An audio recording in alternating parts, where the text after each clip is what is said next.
Hello, in this video we're gonna check if there's a stereo speakers on CUBOT X70.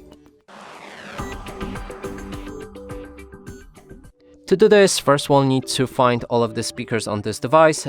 There's two of them right here. Another one is located on top of the screen.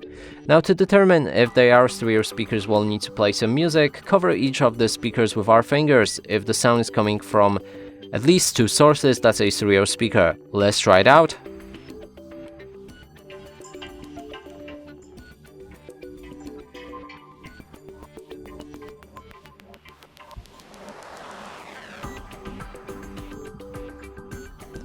Okay, so that's weird, but the sound is coming only from that speaker.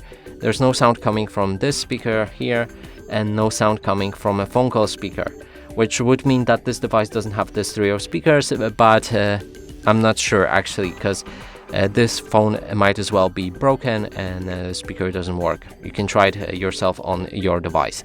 And that's it for this video. Hope you like it. Please consider subscribing to our channel, leave a like and a comment below.